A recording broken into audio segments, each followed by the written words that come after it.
Good evening, everyone. It's episode 2 of GreenSong's Changemaker series.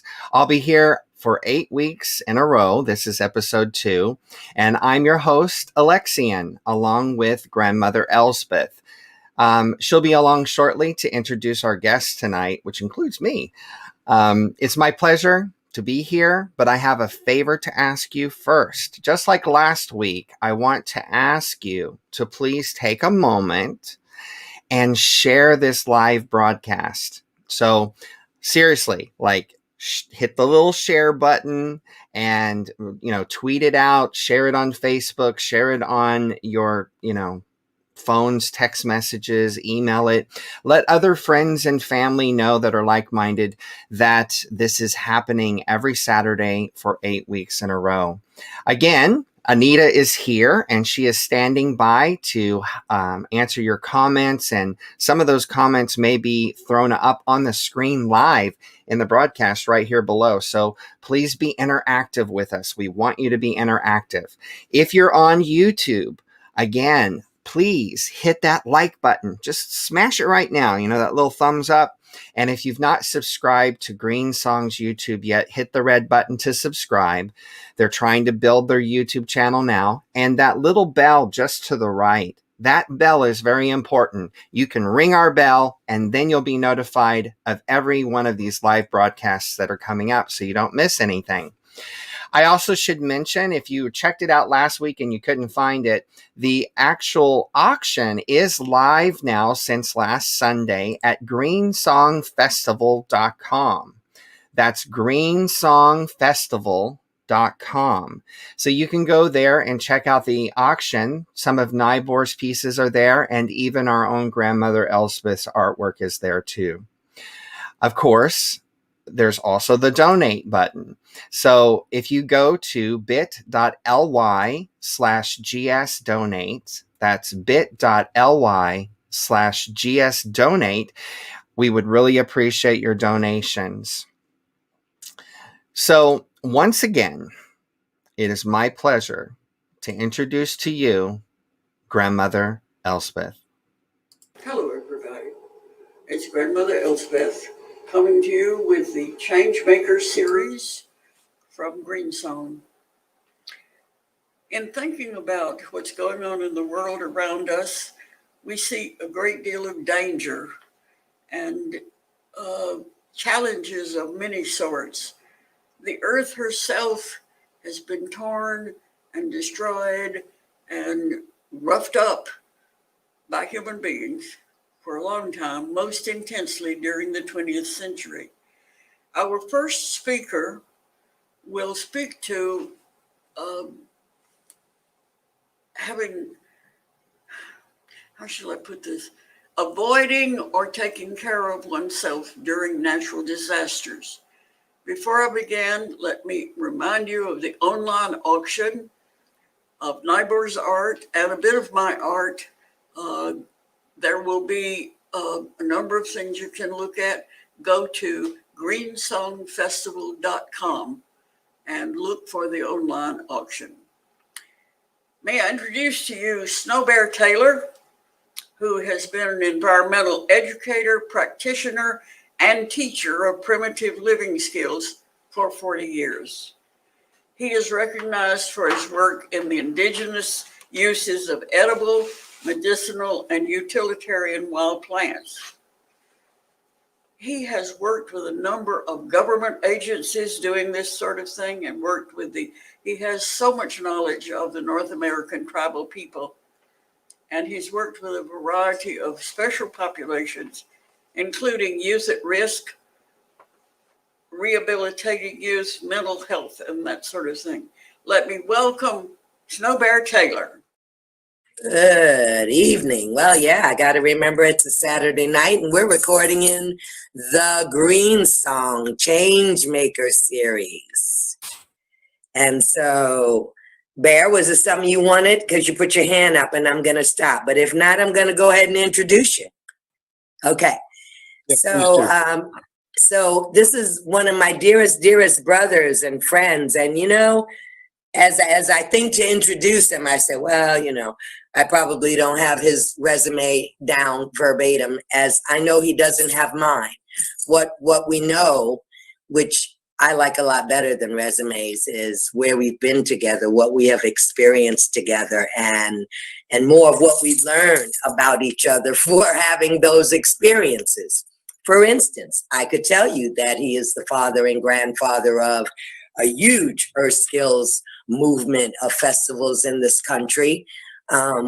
What does that mean to me? That means that he studied nature. He lived in nature. He had a lot of experiences, from plant walks to school programs with kids to summer camps, a camp, Earth Camp, that we worked at 20 some years ago, walkabouts. We have so many friends that if you boil it right down to it, Snowbear is one of those people. If you're going to wander around in the woods, you probably want to do it with Snowbear Taylor. I'm just saying. That's one of the reasons that he was picked in this series to come and speak with us about, you know, survival. And not because either of us are sitting in any place of fear, but because we get pretty excited about the crafts and the tools and the wisdoms and the plant allies and the endless conversations we've had around fires with good young people over the years. 32 years and better and counting, that I can go back to seeing this gentleman. And so Snowbear Taylor, look for him. He lives now quite luxuriously down on a farm in St. Croix. Don't we all wish retirement looked that good? And he comes and sees us once in a while. He comes over here to the mainland still and leads up the people who love him and love him and love him, and who were children themselves when they met him, and now they have children of their own. And so it's a real family time for me and Bear to be sitting here in this Changemaker series. How you doing, Bear? How you doing down there? I'm doing real well, and living the simple life, and living as closely to the bush as I ever have, and in the loving arms and support of the community here at Ridge to Reef Farm on St. Croix. And I'm truly blessed to be here, particularly in this time. Safest place in the world, I feel like I could be. And so likewise, my dear sister Sangoma has been a wonderful force for growth and change in me, in my life, for, oh my gosh, is it like 25 years now? And I've had the honor and privilege to sit in deep council with her around our ancestor fire at the Earth Skills Rendezvous. And we have taken on the work of eldering this beautiful tribal community together with other blessed elders at the rendezvous. And to begin, I would like to acknowledge the incredible force for growth and change in my life that the wisdom of my elders and ancestors have been in my life. It's many of my elders are now ancestors. And I would like to give my deepest thanks and gratitude and credit to them for helping me to develop a good mind, to help govern my choices and how I was going to be of service in this life. And so that is actually where our consideration of natural disaster preparedness and recovery begins. is with the words of those much wiser than I will ever be. And I've been bringing these words consistently to my tribe, particularly in anticipation that started in my 20s of the times that we face now. And you'll hear this elder guidance throughout this talk. And so I bring to you the words of the Hopi elders of Ora Ibi. You have been telling each other that this is the 11th hour.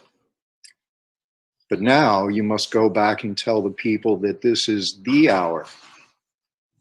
Here are the things that must be considered. Where are you living? What are you doing? What are your relationships? Are you in right relation? Where is your water? Know our garden.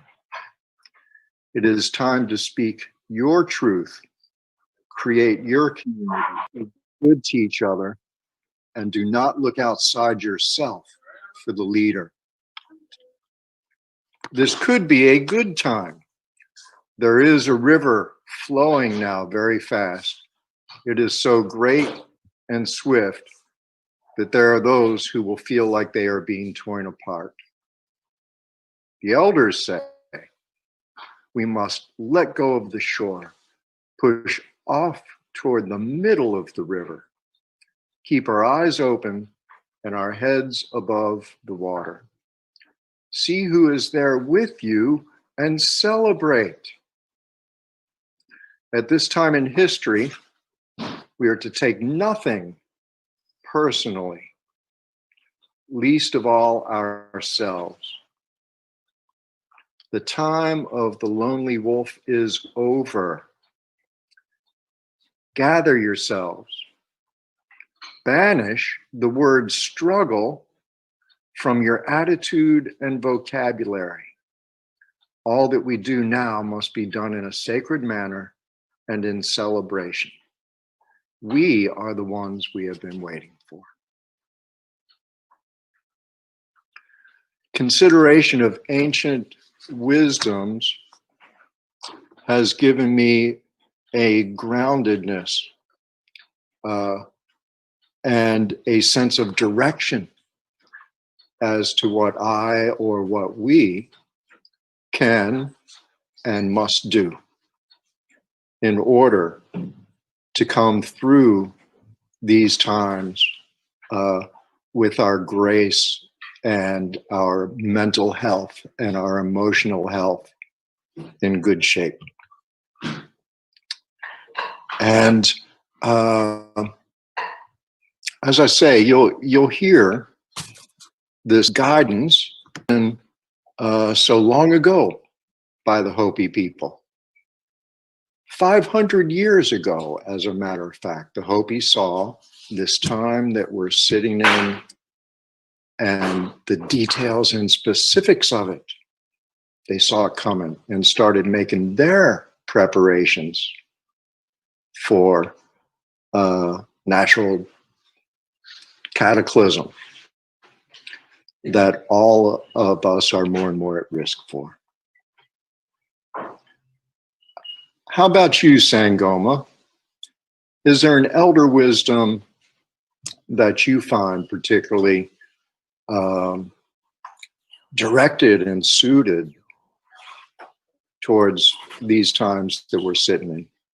Well, you know, of course, you and I have shared a little bit of the disaster in the, what do they call it? A flood when you didn't expect it. Flood. Yeah. And And I was actually working on our segment of the series, Santos and Kindred de Sangoma, earlier this morning, and a wisdom snuck itself in there, as they always do with us olders. And it was many hands make light the work. And I thought about, yes, that's true. You know, you can try to do a project or building project by yourself, or you can do it with a group of people. You do it with a group of people, it's obviously going to go a little quicker than if you did it by yourself.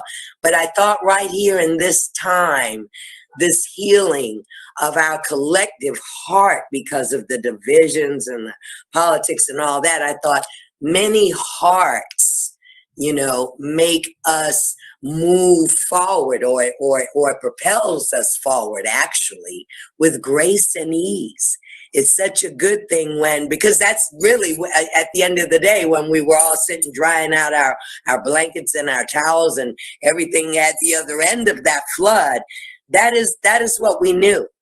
That fire that never went out. When we gathered for morning circle the next morning and the day before, we surely couldn't have even seen that.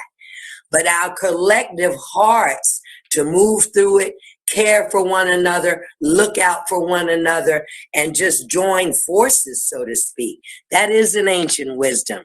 You know, the elders and the ancients have been telling us that probably from the Hopi and way before. That's why they told us the time of the lone wolf is over. Yeah. And that we have to reach out and kind of, you know, bend into one another a little bit. And I know that's in the face of all this upheaval that we're moving through, and we will move through it. It's kind of hard to see it, but I'm looking forward to it in spring, aren't you? A time when we get past this darkness we've been in 2020, and we begin to feel that great heartbeat of our collective heart together. Yes, indeed. Yes, indeed. And so I would credit that experience, among others. Floods are the one thing I've had to face several times. It's always been a community-based response. Down here, we got hit pretty hard at the farm, kind of a double whammy of Hurricanes Irma and Maria, which kind of completed, I hesitate to use the word devastation, but just to paint a picture for you. I didn't ride out the storm here, but I got here as soon as I could afterwards. But this green tropical island, there was virtually nothing green left. The leaf of every tree, a lot of our crops in the fields, it looked like a bomb had gone off over the entire island. But my takeaway from that was not a sadness over the destruction. And so I hope to reflect some of the beautiful lessons of resiliency that I learned from the Crucian culture here. We're U.S. Virgin Island, but boy, this is not the United States of America. We have a beautiful culture, rooted, of course, by our African ancestors. So I'm going to begin with long-term ways of preparing ourselves. And I will say that underscoring all this, this talk is not so much designed for what you might do as an individual householder, but how can we start to grow the community as resilient as the people that I've been with here on St. Croix. I think about kind of an order of things to consider. The first thing has to do before you are in such a situation, that means starting now, you begin to assess your community's risk. The history of hurricane or fire or flood in your area. What places were underwater? Was your neighborhood ever underwater? Begin to think more in terms of your neighborhood than your entire town or city. Look at your terrain. Know your water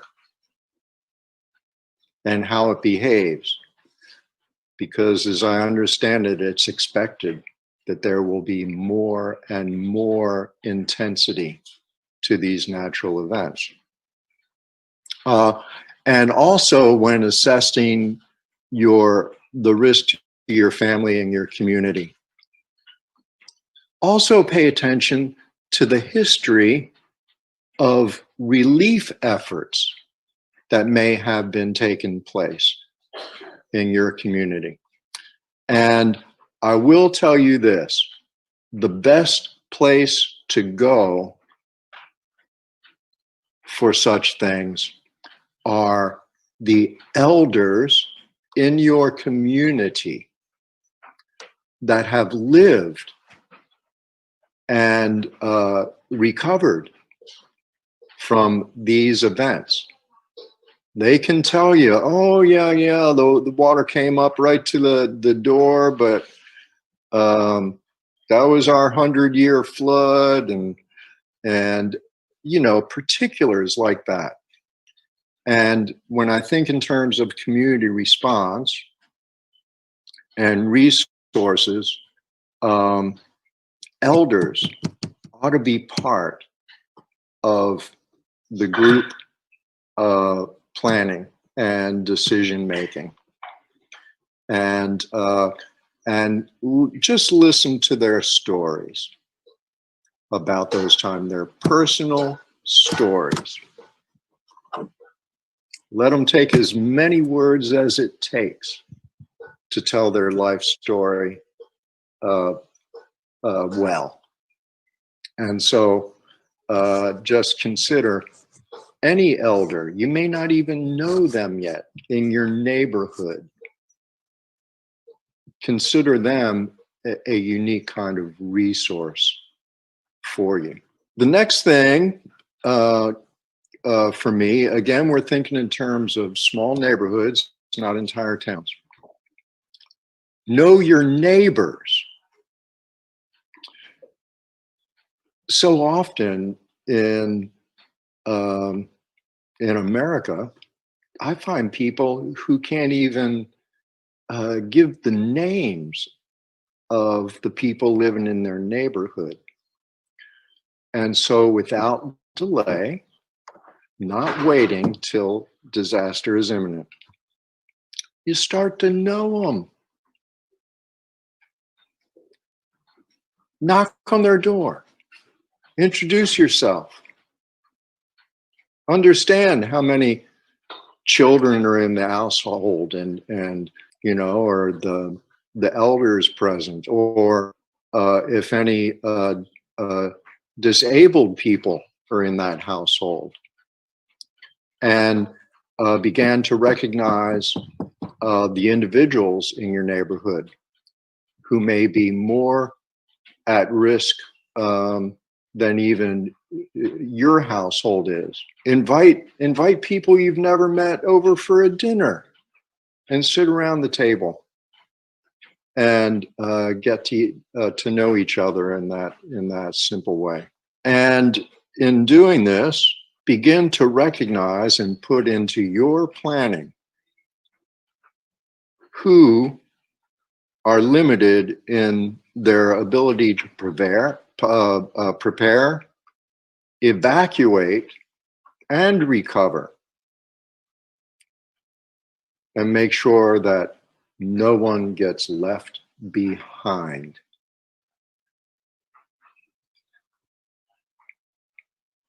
Consistently build your neighborhood, community, and network. When I think of these things, I'm thinking, when I say small, I'm thinking maybe 30, 40, 50 people for you to get to know. And to bring together. My friend John Young, he put it so simply in terms of building a community. If you just provide food, a fire, and music, your community is going to develop. And the most amazing and sometimes profound and insightful conversations happen when people are just in a social setting around a campfire and sharing good times, good food, good music.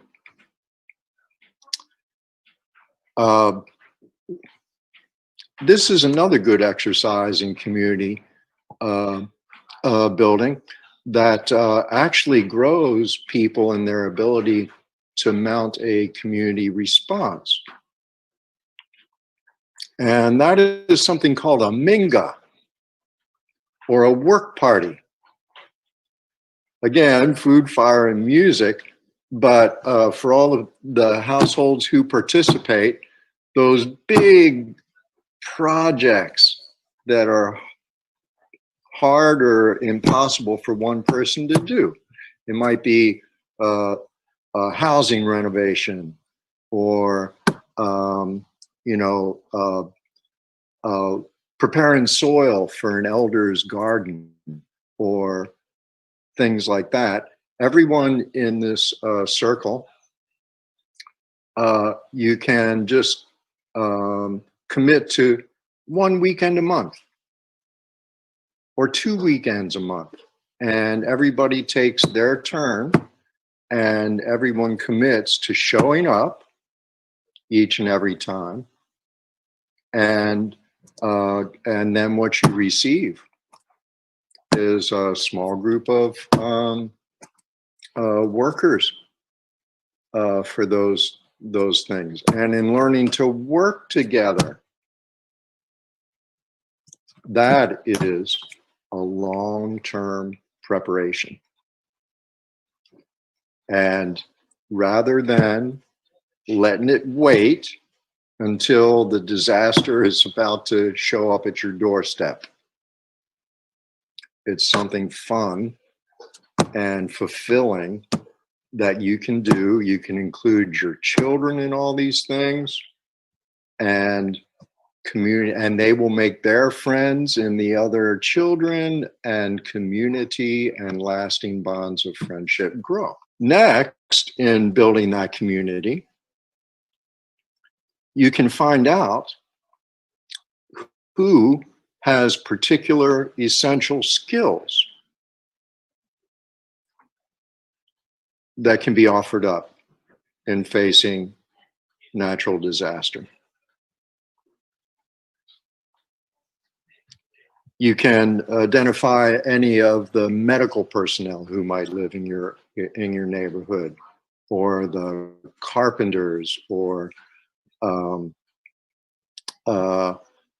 rescue and relief support, that kind of thing.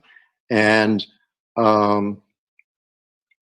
who, you'll learn who may have tools that could become essential in your response. And when I think of particular tools, here on St. Croix, we were so long without utilities, like 3-4 months. But most households, not and stores and that kind of thing, they had generators. Because as you know, in this day and age, you can have a freezer full of food ready for lean times, but if you haven't got power to it, you lose that food. And lights and air conditioning and all that kind of stuff, yeah, a generator would be good for that too, but not everybody has the resources to own one. And we did find here on St. Croix, through the relief efforts, that we were able to acquire, I think it was a total of 4 generators to prepare not just ourselves, but our neighbors up here in the mountains as well, to help them be prepared to have generators that we could lend. And other essential tools when it comes to recovery. Who's got a chainsaw? Who's got hand saws, sledgehammers, and those kinds of things? And here's one that very few people will have, but if you have one in the neighborhood, we were blessed here that Matt Johnson on the farm here had a satellite phone. Envision a time when you cannot get around in your cars, when your cell phone is not going to be able to call or receive calls. And so via the satellite phone, Nate here at the farm was able to communicate with Shelley and I, and we were able to begin organizing volunteers to come to the island to help us with recovery.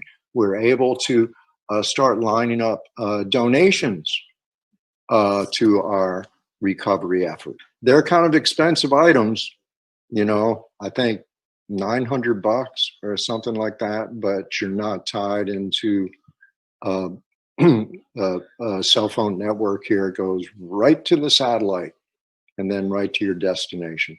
It's what they use in overseas voyages on sailboats and such. Another one to think about, does anybody have a tractor? Oh my gosh, the debris here was incredible. And we learned from our recovery, we acquired a grappler that'll pick up heavy logs and move them for you, or with some kind of heavy machinery like that to clear your roads, which is one of the first priorities. And for flooding conditions,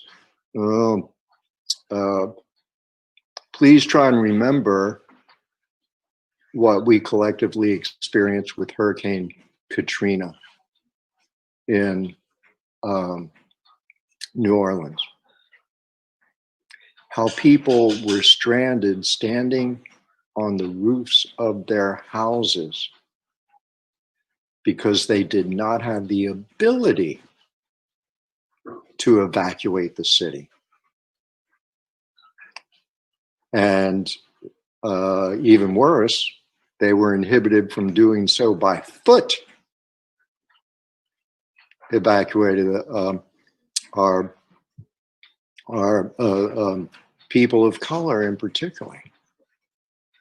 They blocked off bridges so they couldn't leave the city. And so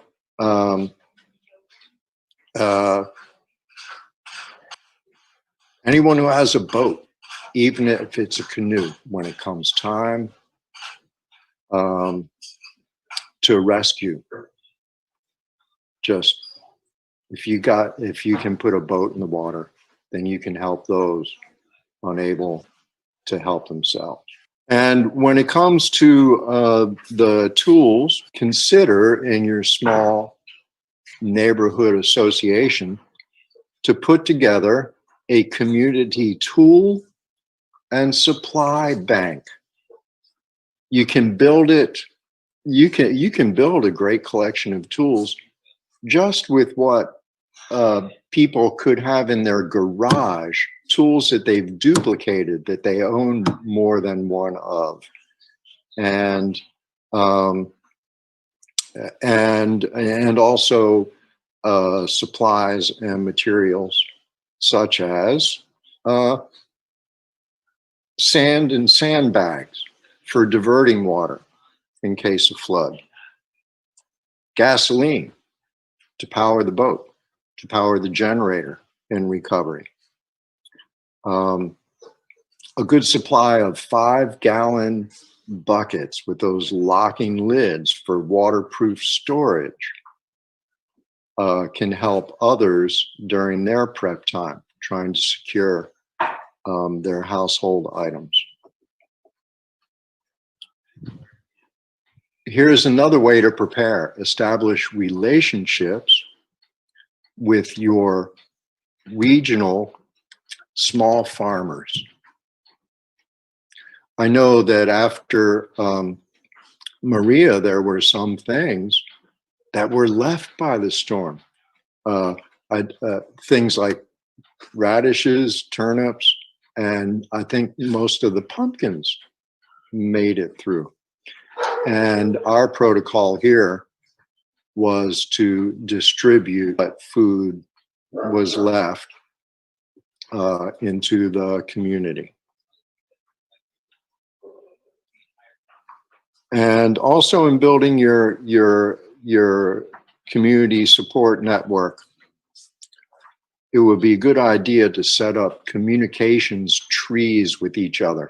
So it's not one person trying to phone 40 or 45 other people to check on their progress in preparations. Use them before the disaster and work towards making sure everyone has their preparations feeling complete.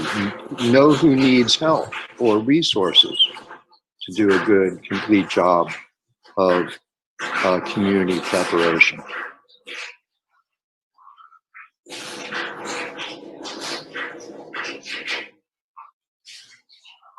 The last thing I'll say concerning preparation, and then Sangoma Hope will have some things to add to that part of the conversation. Education and skills. Long-term education and skills. And I'm talking of skills to live well in a nature-based economy.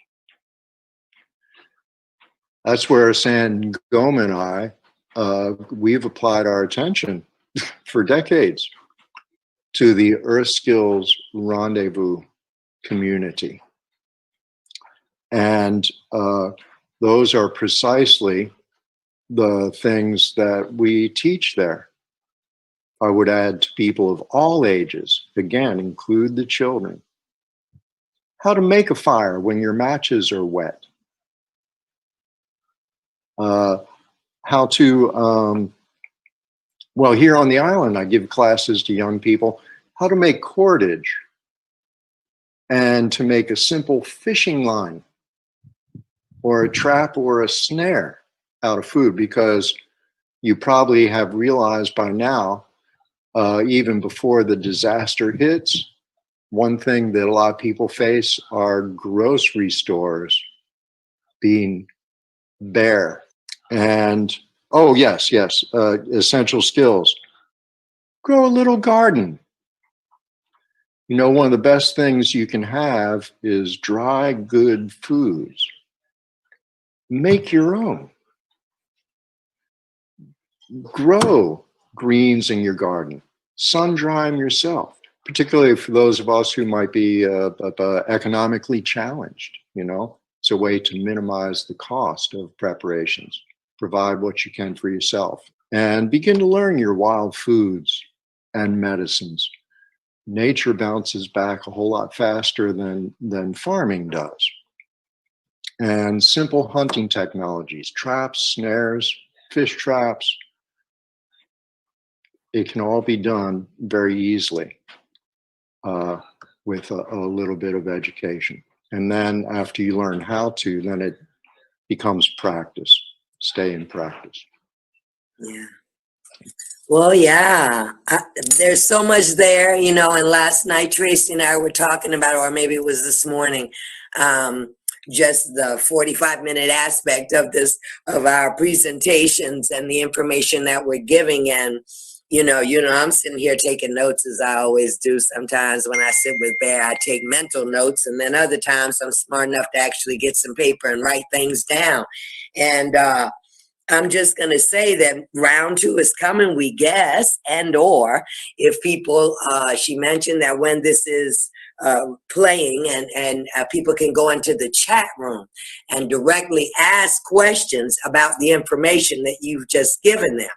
Because yes, we've had 2 daughters survive Katrina, and yes, we are kind of in our husband's little neighborhood, which is a village, and we know a lot about one another, and we've already begun to see with this pandemic and COVID and people in this community with the loss of jobs and the loss of their income, how they have knitted together and, you know, do community meals and look after the elders, because on this road, it's mostly elders live on this road.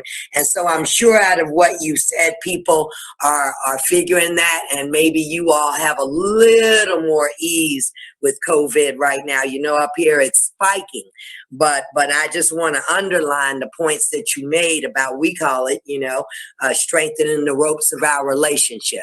And we want to just really emphasize that out of your talk, that whether it's by phone or you know, however you're going to figure it out, to really not be a stranger to the people that you live around is vitally important to so many of the things that Bear has shared with us.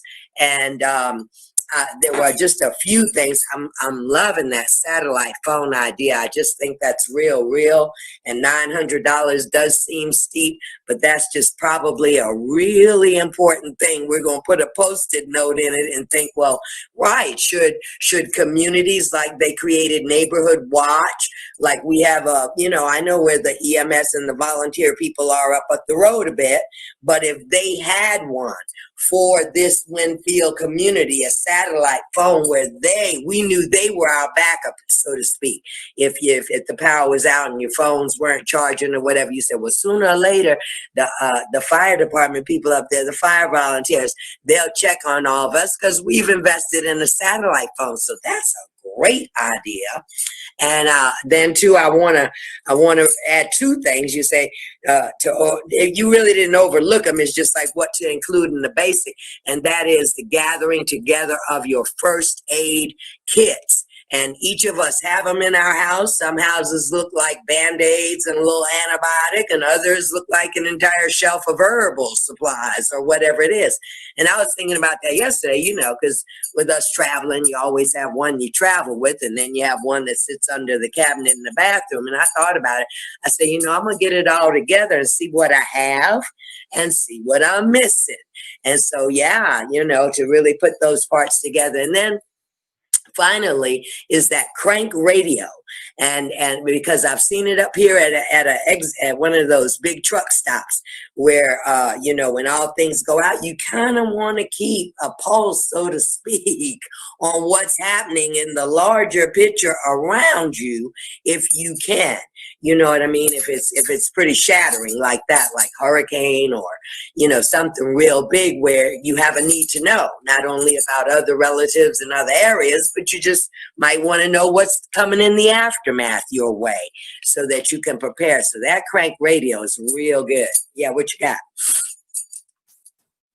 Well, our time is growing shorter.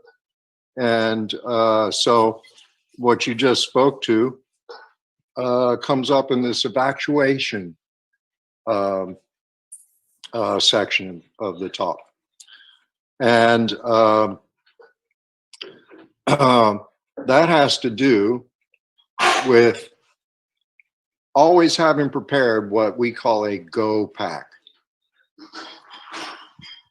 Orders for evacuation can come in, bam, in a heartbeat, and you don't want to be in the position of trying to pack for your evacuation at the last minute. So the go pack, it's the bare, truly essentials.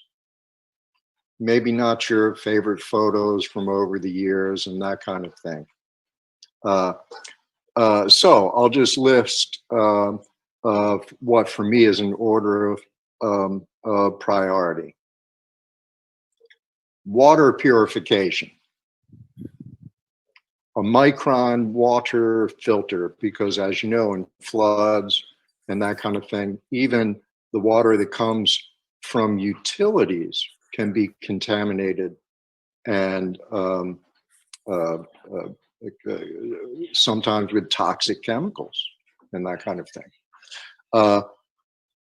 Simple dry good foods. Think rice, beans, oatmeal, dried vegetables, dried fruits, jerky, those kinds of things. Temporary shelter, tarp, rope. Be able to get a roof over your head. Don't count on other shelters being fine. A lot of time when people are trying to get to a hotel, they're full up. You know, they're full up. Be able to provide some shelter, and also in shelter would be bedding, whatever your climate dictates. Wool blanket, sleeping bag, that kind of thing. First aid. Not the $10 Johnson & Johnson little first aid kit. There are much better kits available, already pre-prepared for you. Just look a little deeper. Rain and cold weather gear, a change of clothing for each person. And essential documents in waterproof storage, your birth certificate and you know, other identifiers that you'll find can be necessary when you go for any relief or aid. Don't overpack. Don't overpack when it comes to your go pack. Imagine having to carry it on foot. Okay. And then you should have already planned out, include in your go pack. Remember, cell phones might be down, navigators might be down. Your routes to safe shelter, choose what's going to be your safe shelter well in advance. Don't wait till the last minute. And then also emergency contact numbers, your extended community, but also emergency personnel and relief agencies. And remember, in our neighborhood communities, no one left behind. No one left behind. That was a big lesson from Katrina. And then I'll just say in closing, concerning recovery. I learned so much being in the aftermath of Maria, and again, cultural differences jump forward to me. You want to do some internal preparation, cultivate in yourself an attitude of gratitude. Down here, the Crucian people, they looked first to what was undamaged. I had one woman tell me, you know, yeah, the roof came off and everything got soaked and wet and ruined, except for my couch and my recliner chair. That's all I really need to be comfortable and to rest well. So also in terms of recovery, community first. And what that means is, as soon as you can, get around and assess the level of damage to each household. And rather than just, without thinking, dive into your own cleanup and recovery, you build into that equation who's most in need of help, and let's show up for them.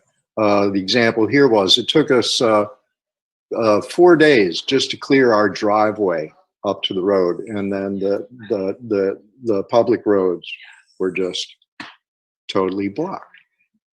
We got around to our neighbors, and the neighbors came together, not waiting for FEMA or some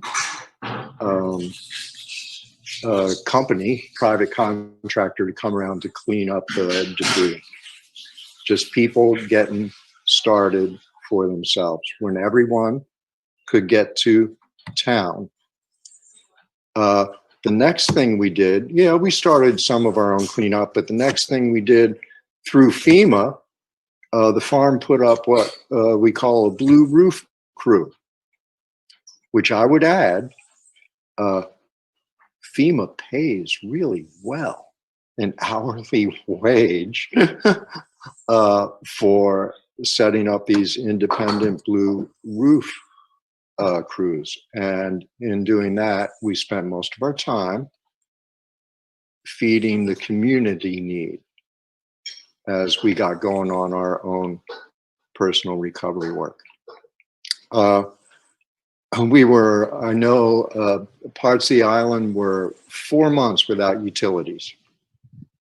And the only cell phone service that came back had to hike into Frederickstead, about 6 miles from here, and FEMA had set up one wireless hotspot to which people flooded so they could contact their friends and families and take care of that. But always think in terms of recovery, not in what aid you expect from the government, but in the absence of that government help and aid. What can we, working together, do to get on with it rather than wait?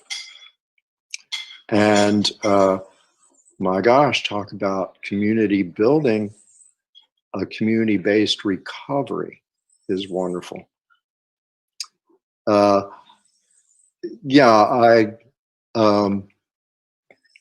thing that made a difference on me, made a difference to me in this particular culture. Day after, there was a guy out with his video camera, put a video of the destruction in his neighborhood, and this is one thing he said.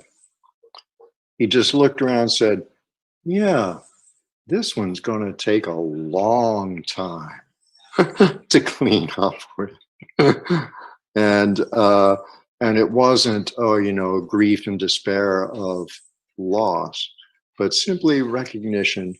Yeah, fact of life, it's going to be years.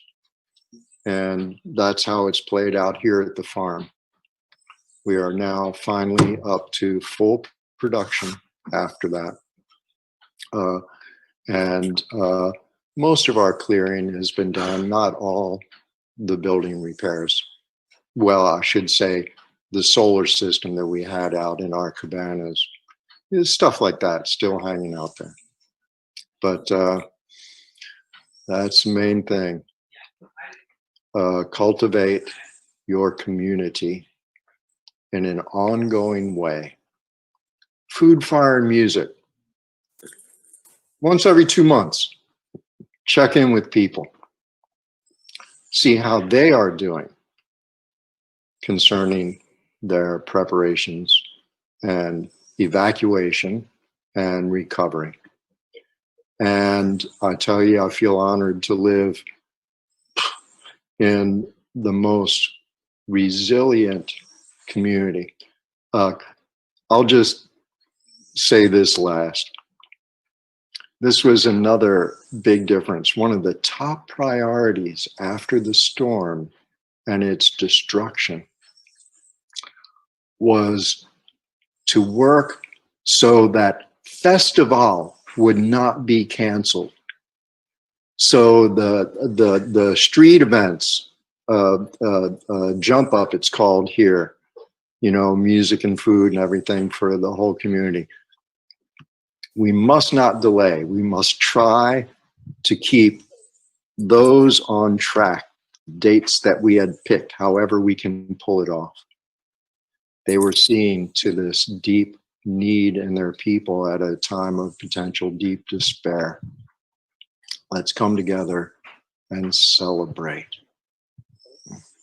Speaking of which, you know, you hit it. What a great place to close. I'm just going to ask you, what bets are you laying that we have a spring rendezvous in 2021? You think we'll get to do it? Well, I'm thinking mutated form. Yeah, that's what they're talking we about. cannot have a gathering. That would be organizing small gatherings of people close to their homes. It looks like this pandemic thing may hang that long. You know, we just can't tell. Yeah, you're exactly right. So to make preparations that way. And I so appreciate GreenSong here. They found a way to celebrate. Indeed, indeed. I think we'll see more of these Changemaker series. And wow, as always, it's really informative. And I just want to encourage everyone who's checked into it. You know, you really went over the top. And you know, as you have said, we've spent 30 years plus in the smaller details of refining how a lot of those things you've talked about works, the community part of it, the skills part of it, you know, and all those parts. So I'm sure your information, your contact information is going to be attached to this. There's no doubt in my mind. But if you want to give us the best way to contact you through Facebook or through your website or however people have specific questions, you know, maybe they'd like to know, you know, I know, like I thought immediately about that plug on the big freezers, because lots of people do have that. And now that I've been a little smarter for hanging around you all these years, I would think, oh right, the freezer's out. If I'm near a cold stream or cold water, well, what can I save and what food should I prepare, and you know, how can I make use of it rather than to just call it a loss? So there are 1,000 questions, Bear, people want to ask you. Where should they contact you? Well, this is what I'd like to do in the chat section. If anyone would like my personal information, my preferred method now is actually initiate contact via text. And so if you make a personal inquiry, I'll give you my phone number. Emails are hard for me to read anymore, but my eyes are not what they once used to be. But I'll give that now. snowbear.taylor@gmail.com. All righty then. I have sure enjoyed spending my Monday afternoon with you. That's a good kickoff to my week. It doesn't happen that often. And I know you got a birthday coming up also, so I won't say that while I'm on the phone. Just happy birthday to you, because I get to look at your face while I'm doing that, even though I'll be thinking about you. And enjoy, my friend. We always do winter, you know, in a kind of tucked in way where we're looking forward to whatever it is we're going to give birth to in the spring.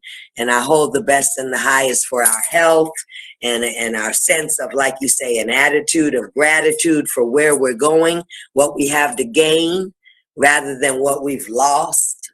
It's just so good to see you, and give Nate and all the people down there on the farm my love.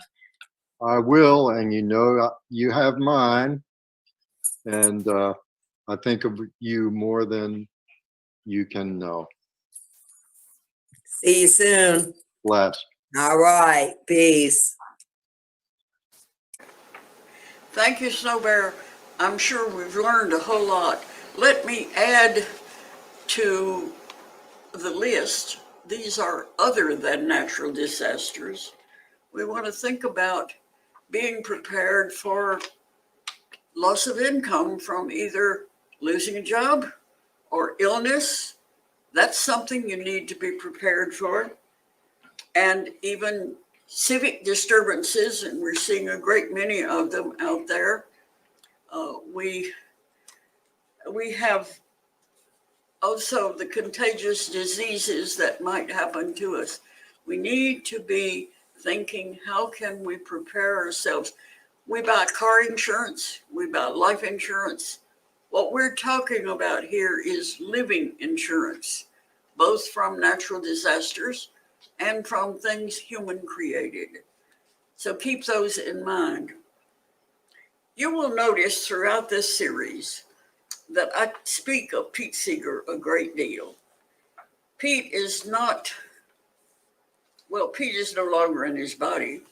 He passed away 2 years ago. Pete Seeger and Woody Guthrie began the activist movement to help primarily people that could not help themselves. They wound up with instituting unions all over the country, back in the days when the unions served the people, that sort of thing.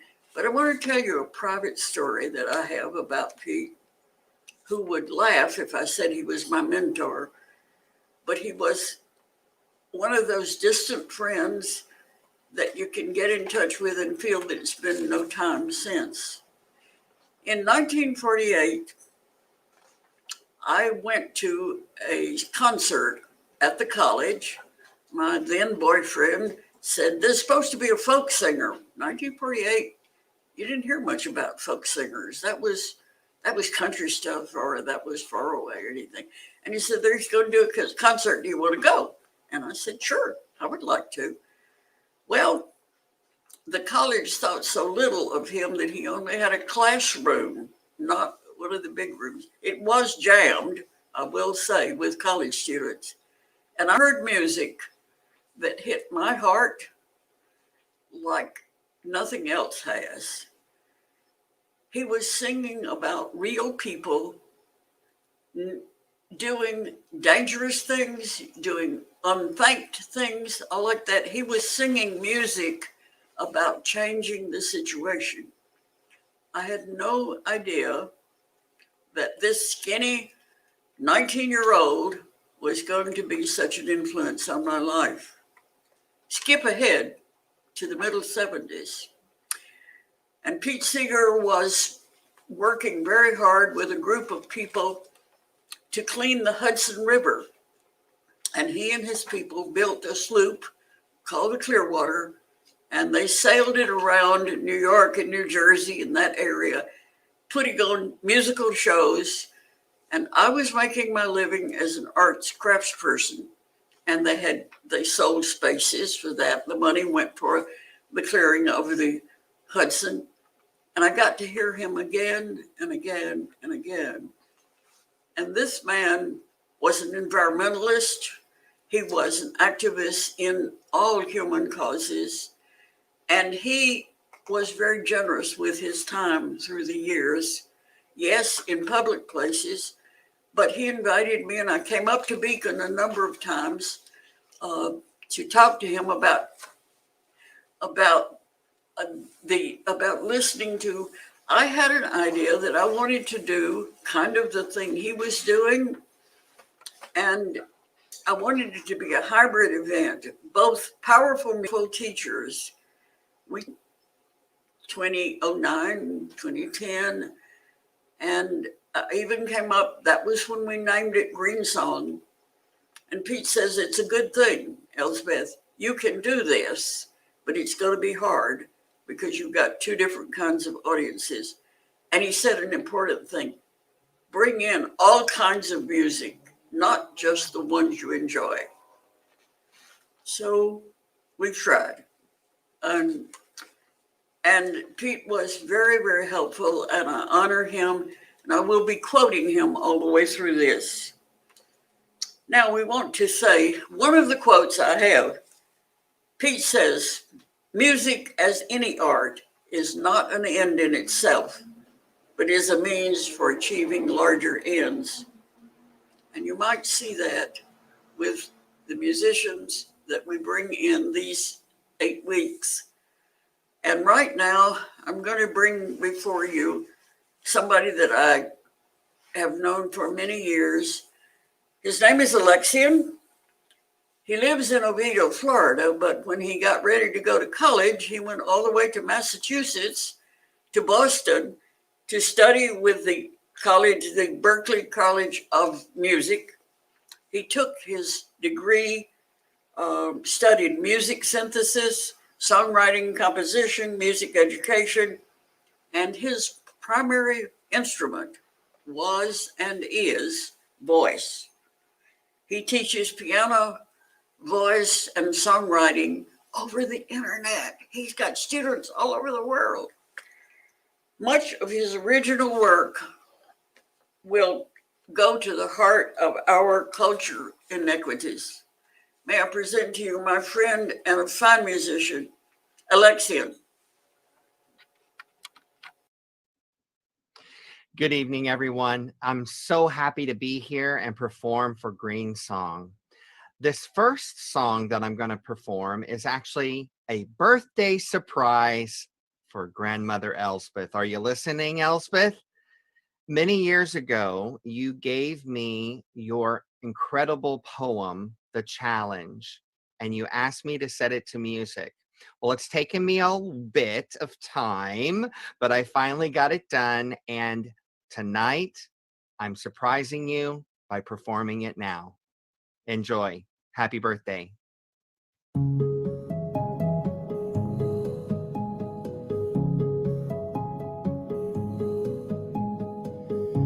I challenge you by mystery and magic. Become the person you were meant to be. Cherish the earth, honor the winds, nourish the fire, drink deeply of the living waters.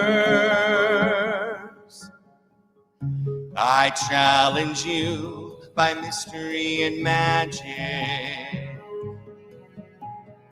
Live life more fully, and you will see the infinite possibilities surround you, all around you. You'll find them with ease. Get out of your own way. I challenge you by mystery and magic. Become aware of other than human beings. Share habitat and nourishment too. Acknowledge all creatures as God's given teachers. They will guide you true. I challenge you by mystery and magic. Free yourself from both nation and of race. Recognize all as family. Know that war will not set you free. It is not the answer. In times to come, there will be darkness and disillusion. There will be raging anger, pain, and deprivation. There will be loss, and there will be most violent death. But I will say again, with my last final breath, I challenge you by mystery and magic.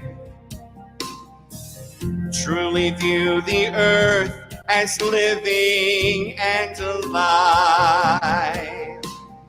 Find your purpose in relation to hers. All living creatures should always be heard. She is divine. I challenge you by mystery and magic. Continue in your chosen path, living joyously. Be deaf to the words of the unawakened, uneasiness there, let not fear nor despair make you weak, for the eternal ones are with us now and forevermore. The eternal ones are with you now and forevermore. The eternal ones are with us now and forevermore. The eternal ones are with us now and forevermore.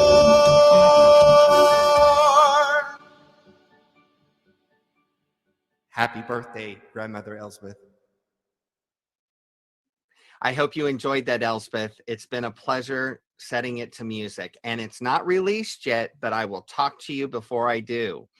So my next song I'd like to perform is called Save Me, that I wrote several decades ago. And I thought it might be fun because I've been setting my music to videos. I'm actually going to perform it live, but I am going to mix in and out some of the video from the music video that I created for it. So enjoy this. Save Me.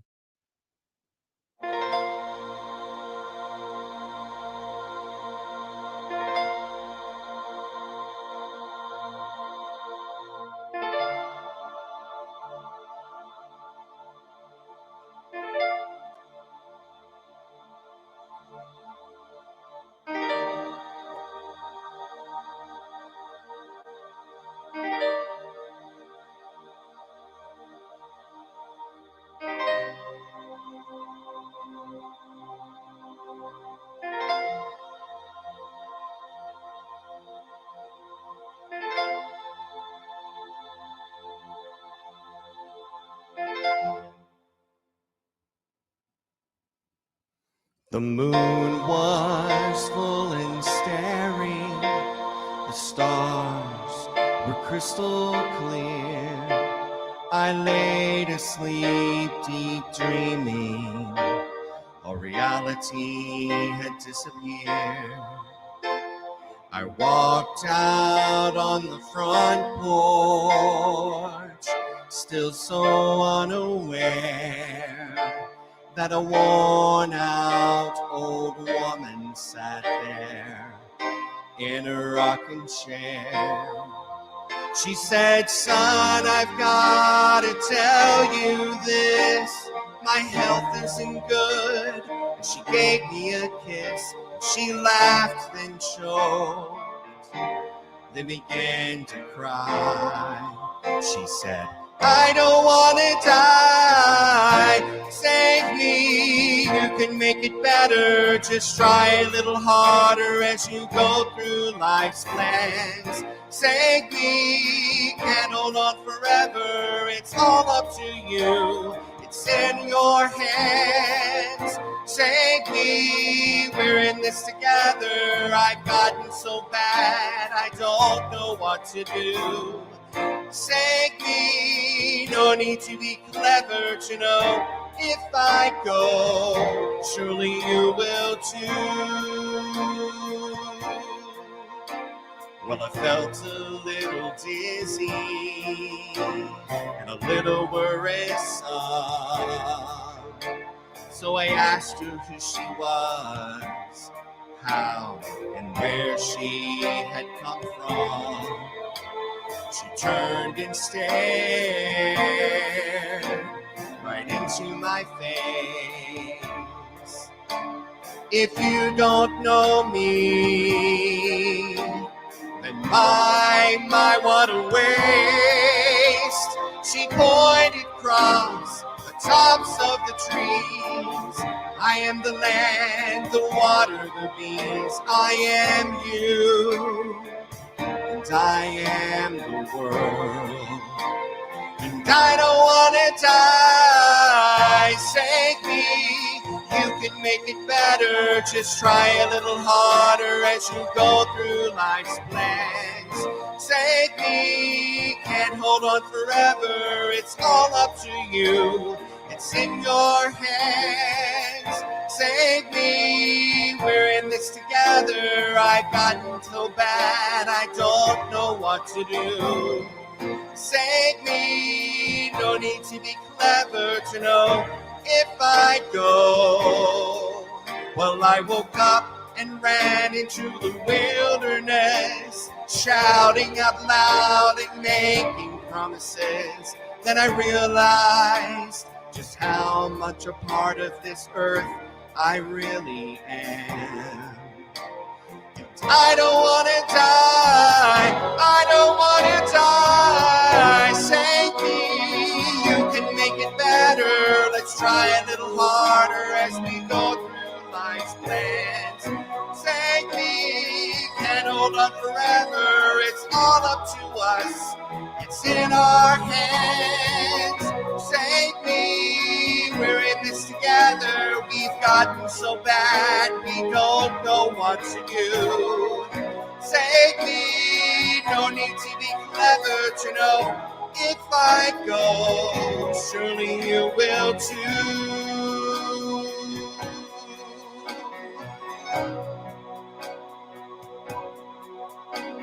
The moon is full and staring.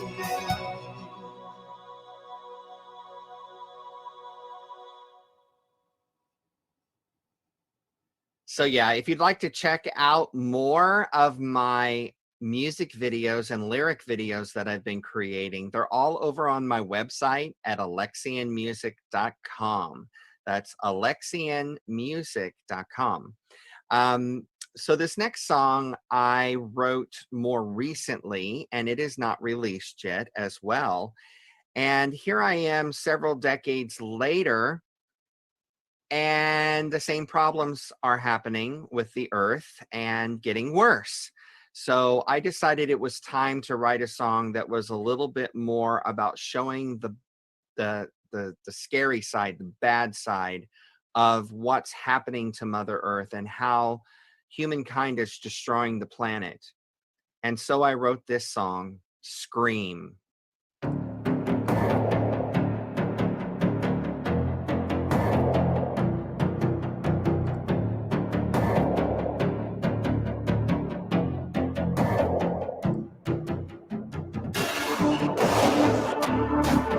Whoa,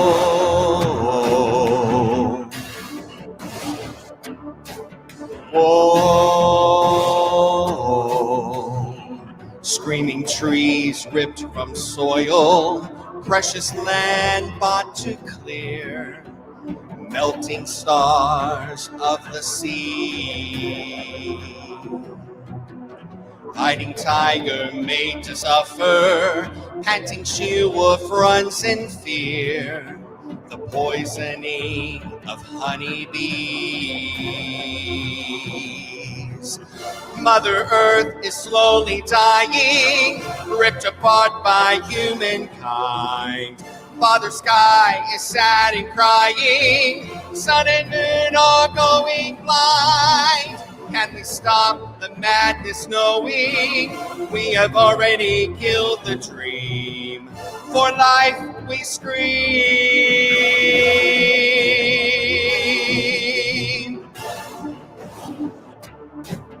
Whoa,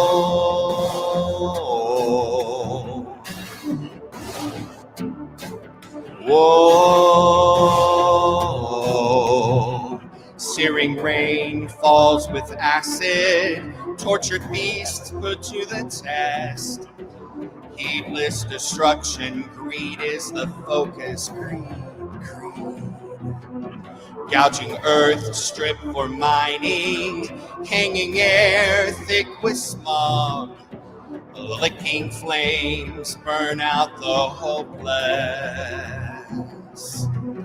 Mother Earth is slowly dying, ripped apart by humankind. Father Sky is sad and crying, sun and moon are going blind. Can we stop the madness knowing we have already killed the dream? For life we scream.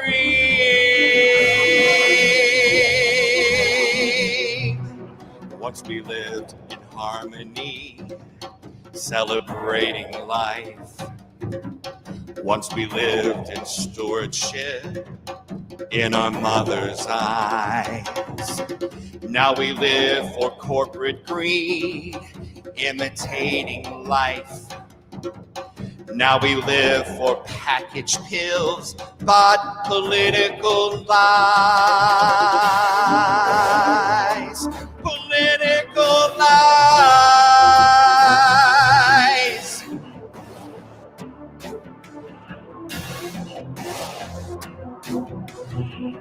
Curdled oceans filled with toxin, hissing rivers run with waste.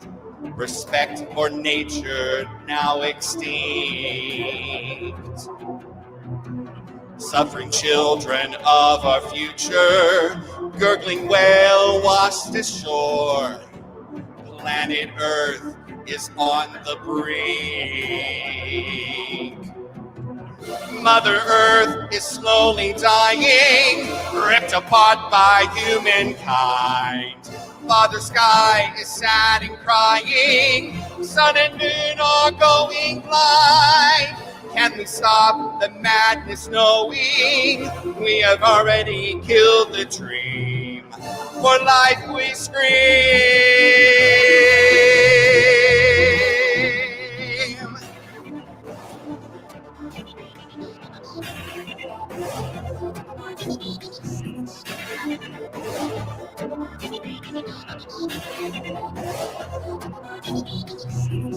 Why aren't you screaming?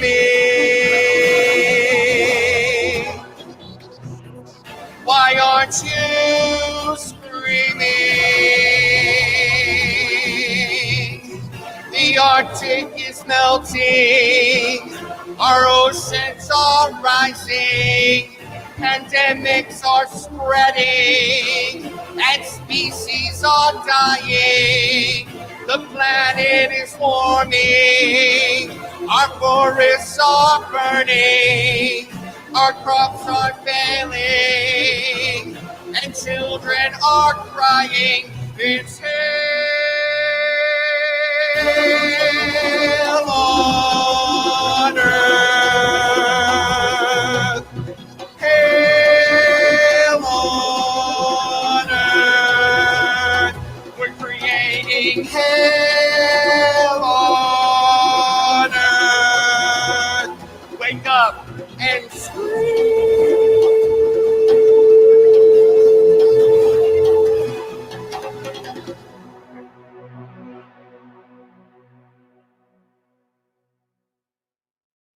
If you're enjoying my performance tonight, I'd really appreciate, a tip. So you can actually jump over to alexianmusic.com, and I actually have a tab at the top that says tip. You'll see it. You can actually use your credit card, and I really appreciate it. Thank you in advance. The next song I'm going to perform is one from my first album. It's actually an instrumental of sorts. It's called Perfect Love. And if I've figured out anything over my years on this planet, it's that everything can be boiled down to love versus fear. Love versus fear. So, we have a saying, perfect love and perfect trust. Well, trust has to be earned, but love is given. And what better way to honor the mother than understanding that she is just trying to give us perfect love? Enjoy.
So I got a toy.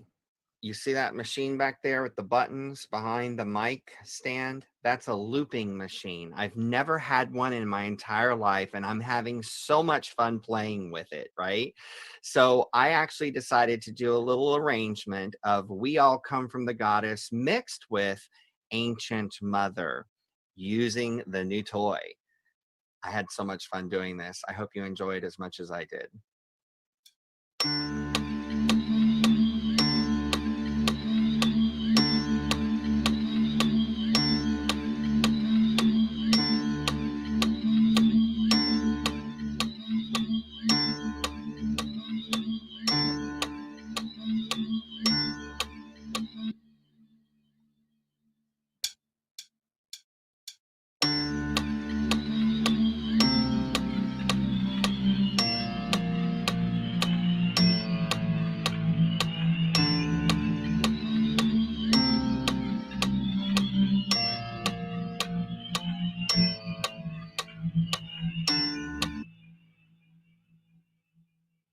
Boom, boom.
This is going to be good. Here we go.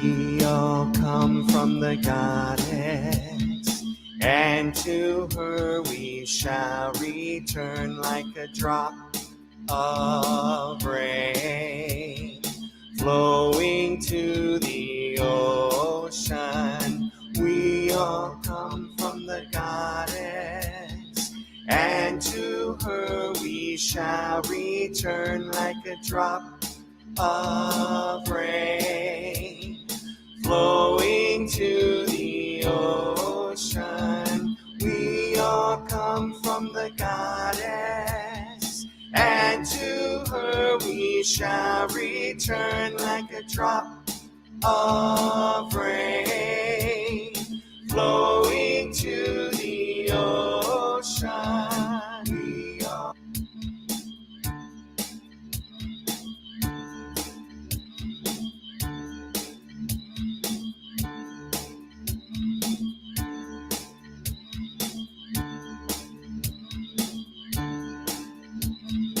We all come from the goddess, and to her we shall return like a drop of rain flowing to the ocean. We all come from the goddess, and to her we shall return like a drop of rain flowing to the ocean. Ancient Mother, I hear you call, and to her we shall return. Ancient Mother, of rain, I hear your flowing to the ocean. Ancient Mother, I I hear your laughter.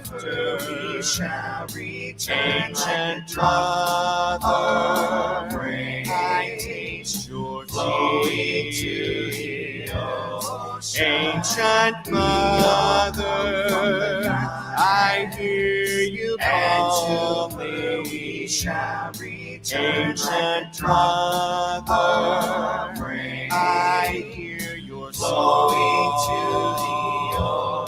Ancient mother, I hear your laughter. We shall return. Ancient mother, I taste your flowing to the ocean. We all come from the goddess, and to her we shall return like a drop of rain flowing to the ocean. We all come from the goddess, and to her we shall return like a drop of rain flowing to the ocean. Ancient mother, I hear you call me. We shall return. Ancient mother, I hear your flowing to the ocean. Ancient mother, I hear your laughter. We shall return. Ancient mother, I taste your flowing to the ocean. We all come from the goddess, and to her we shall return like a drop of rain flowing to the ocean. We all come from the goddess, and to her we shall return like a drop of rain flowing to the ocean.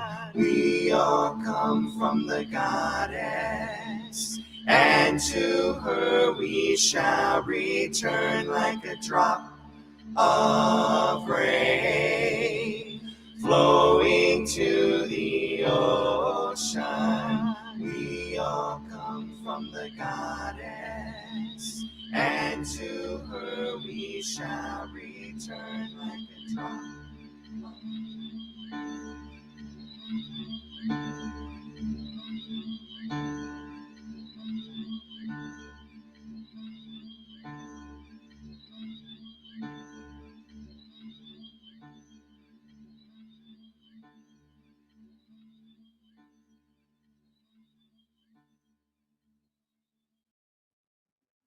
So the next song I'm going to perform is also from my first album, and it is Listen to the Wind. Now, this song was one of the first ones that I wrote for my first album as a pagan.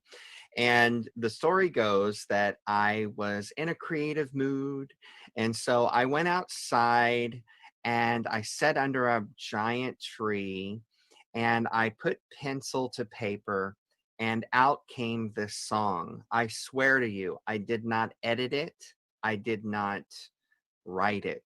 It came through me.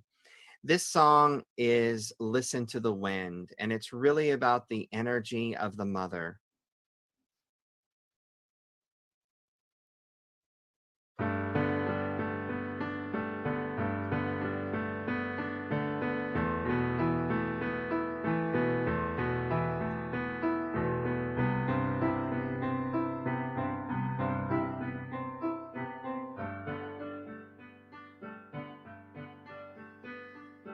Listen, there's a scream in the silence. It's trying to tell you what it's all about. Listen, Listen without prejudice. Listen to her essence. It'll make you whole. And listen to the wind as it sweeps the land. Listen to a storm. It shouts for your hand. Listen to the rain. It knows your name. And it knows your pain. Listen to the wind. Listen.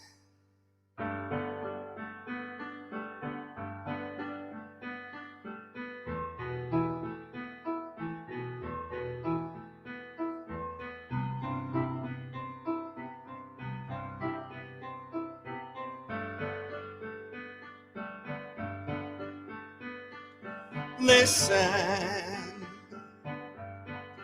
What are you hearing? And what are you feeling in your heart? Listen. It's time to forgive yourself. And it's time to love yourself for who you are. So listen to the wind as it sweeps the land. Listen to a storm. It shouts for your hand. Listen to the rain. It knows your name. And it knows your pain. Listen to the wind. Listen.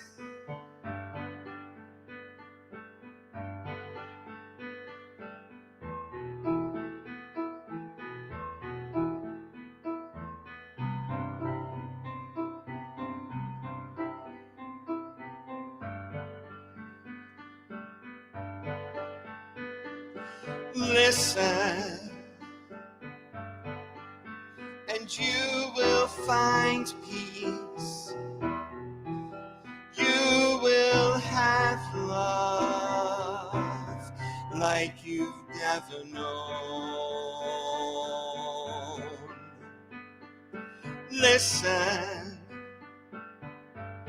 the mother is waiting, and thou who thinkst to seek for me, know thy seeking and yearning shall avail thee not, unless thou knowest the mystery. She encircles the universe, that if that which thou seekest thou find it not within thee, thou wilt never find it without thee. And you're not alone, for behold, I have been with thee from the beginning, and I am that which is attained at the end of desire. So listen to the wind as it sweeps the land. Listen to a storm. It shouts for your hand. Listen to the rain. It knows your name. And it knows your pain. Listen to the wind. Listen to the trees and the falling leaves. A great wolf's cry, for as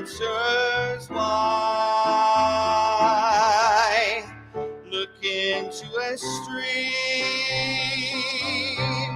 It'll let you see just how to be. And listen to the wind. Listen to the wind. Listen.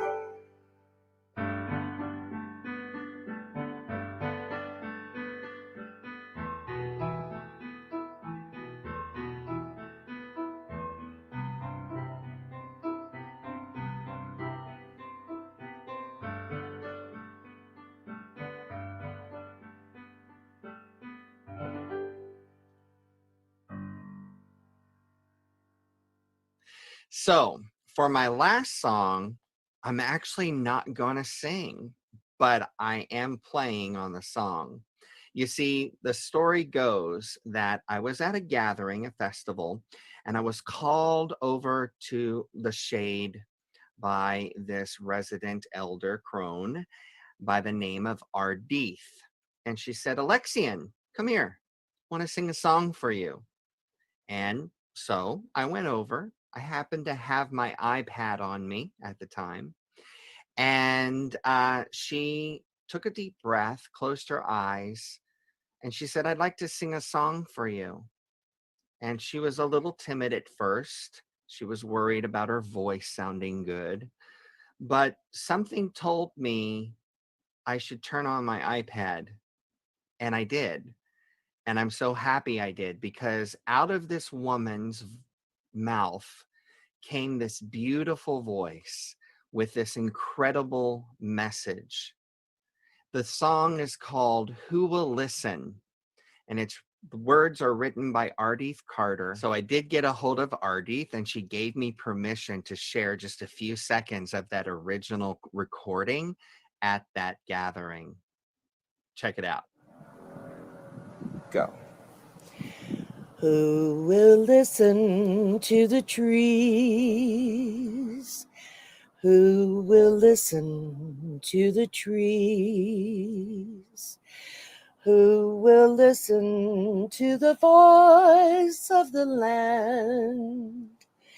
Who will listen to the trees? Instead of me singing her message, what I did is I took it back into my studio and I mixed it and I set it to music. And I have this vision of her on a stage in the 40s with the big microphone, you know, and a classy dress. And she's looking up at the stars and she's singing this song for the mother. Who will listen? I had to use her voice. I had to. So I've set this song to music, including her voice, but I also made a music video for it as well. So I've decided tonight to share that entire experience for the closeout of my concert. I will also mention when we were actually going to have this gathering of GreenSong in person, that this song was chosen by the board and Elspeth to be the theme song for GreenSong. And I'm so proud and happy that they chose Ardith's and my song for that. So without further ado, here it is, the song Who Will Listen, sung by Ardith Carter. Who will listen to the trees? Who will listen to the trees? Who will listen to the voice of the land? Who will listen to the trees? Who will listen to the sea? Who will listen to the sea? Who will listen to the wave on the shore? Who will listen to the sea? Who will listen to an eagle fly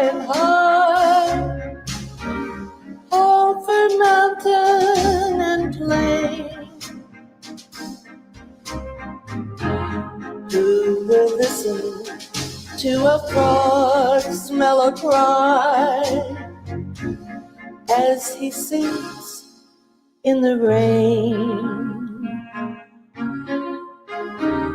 We will listen to the trees. We will listen to the sea. We will listen to this world that gave us birth. We will listen to the earth.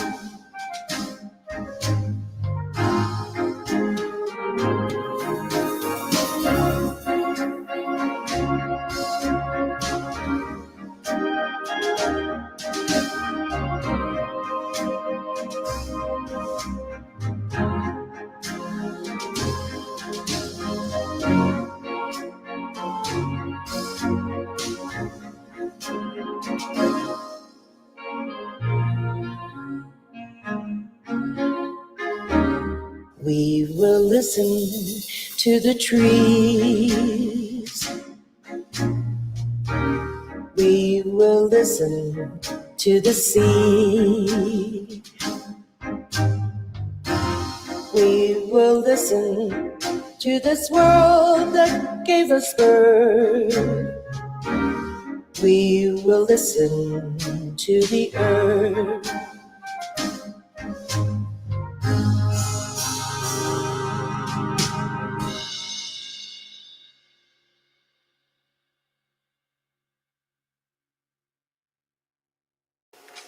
Thank you so much, Alexian. I hope everybody enjoyed that as much as I did. One more time, let me mention the online auction at GreenSongFestival.com, where you will find some originals and some prints from Nybor and even his tarot deck. We've got a couple of them up for auction, and 2 pieces of mine. I might, maybe not tonight, but next week I will show you. They're hanging here in the Indy. I'm at the Indy in Kaiser, West Virginia. This is our art house, both for performing arts and art hanging on walls. But I can't show you all of it tonight. Thank you for attending this session of Changemakers. We are trying to you are here because you chose to come at this time. You too are a change maker. As I went walking the ribbon of highway, saw above me that endless skyway. I saw below me that golden valley. Sing it out now. This land was made for you and me.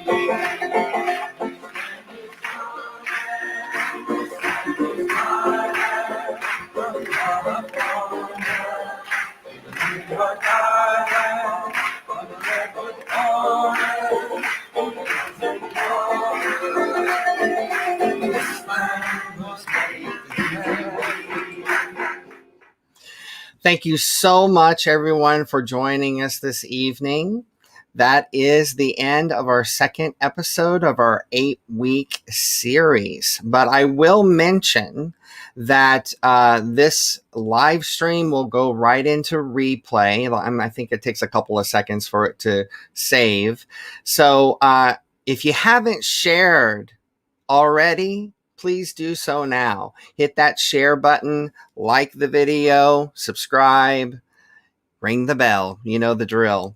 And I should also mention again that you can donate to GreenSong if you believe in this mission, if you believe in what we're trying to do and educate the world and spread hope and help the planet.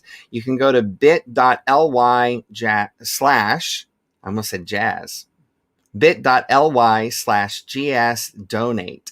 That's bit.ly/GSDonate. Until next week, be safe and much love. Blessed be.